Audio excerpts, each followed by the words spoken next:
अस्सलाम वालेकुम दोस्तों, एक तस्वीर जो मेरी निगाहों के सामने से गुजरी, ये तस्वीर देखने के बाद बेसाख्ता आंखों में आंसू आ गए।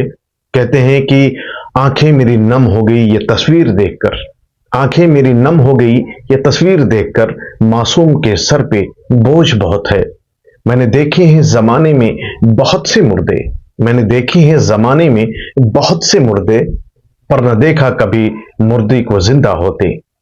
ये शेर मैंने इसलिए पढ़ा है कि जो मैंने तस्वीर देखी है, जो मैंने वीडियो देखी है, उस वीडियो से मेरी आंखें नम हो गई, मेरी आंखें अश्कबार हो गई और मेरा दिल धड़कने लगा। इस मासूम के सर पे इतना बोझ कि ये मासूम चंद चीजें लेकर, कुछ 8-10 साल का ये बच्चा होगा, इस बच्चे के सर पे इतना बोझ कि घर की जिम्मेदारियां उठाने के बाद ये बच्चा इस कड़कती धूप में सड़क के किनारे बैठकर इस चीज को बेच रहा है। और वो थकावट, वो परेशानी और वो गर्मी की शिद्दत और वो नींदों का खुमार जो कि शायद वो अपनी नींदें अपने घर पर मुकम्मल कर सके, उस जिम्मेदारियों की वजह से रोड पर ये बिजनेस करने के लिए, ये तजारत करने के लिए, इसको फरोख्त करने के लिए यहाँ पर बैठा हुआ था और बेसाख्ता उसे नींद आ गई।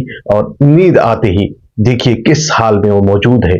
देखने के बाद पता ये चलता है कि इस बच्चे के चेहरे पर, ये बच्चे के अंदर जान ही नहीं, ये बेजान मुर्दे की तरह पड़ा हुआ है।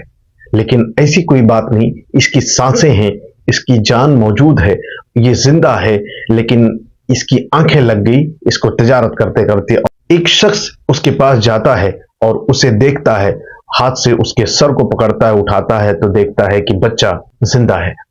लेकिन जो बच्चा बेच रहा है वो शख्स उस चीज को अपने हाथ में लेना चाहता है, लेकिन बच्चा उसके हाथ से इस चीज को छीन लेता है और उसे उठाने नहीं देता। क्यों? क्योंकि उस चीज के अंदर उसने बड़ी ही होशियारी के साथ, बड़ी ही चालाकी के साथ उसमें पैसे को छिपा कर रखा, इसीलिए वो उसे उठाने नहीं देता। ये जिम्मेदारियां कि उसे बेसाख्ता भूख और परेशान और शिद्दत की गर्मी में होने के बावजूद रोड के किनारे पर बैठकर इस चीज को बेच रहा है कि शायद कुछ पैसा कमा सके, कुछ पैसा पा सके और कुछ अपने घर की जिम्मेदारियां उठा सके और लेकर जाए, अपने घरों को कुछ खाना दे सके, अपनी माँ बाप को, अपने भाई बहनों को कुछ खाना दे सके। इस जिम्मेदारी के साथ ये बच्चा रोड पर पड़ा हुआ है, बेहोश, बेसाख्ता, नींदों में। इस तरह के हालात देखने के बाद, लेकिन जिम्मेदारियां बहुत बड़ी होती हैं। बस इतना कहना चाहूंगा कि इस बच्चे के लिए दुआ भी कीजिए और अपना बहुत सारा ख्याल रखिएगा। सबसे पहले खुद को मजबूत कीजिए, फिर आप दूसरे को मजबूत कर सकेंगे। इस तरह की वीडियो देखने के लिए हमें लाइक, कमेंट, शेयर जरूर कीजिएगा और सपोर्ट करना मत भूलिएगा। Thank you so much. अपना बहुत सारा ख्याल रखिएगा। अल्लाह हाफिज, फी अमानिल्लाह।